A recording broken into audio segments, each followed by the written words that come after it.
одоо энэ биднүүдийн байж байгаа энэ байгууламж маань доороо ингээд их тийм зузаан ус үл нэвтрэх юм геомембран, geotextile гэсэн ийм материалуудтай.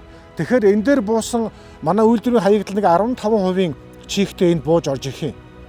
Тэгээд тэрнээс ус нь ингээд доошоогоо шингэхээр энэ том хоолойны урт хоолойнууд байгаа. Энэ хоолойнуудаа бид нар тэнд усан сантай холбогдсон байгаа. Тэгээд усан сангаа мөн адилхан доторлж өгсөн.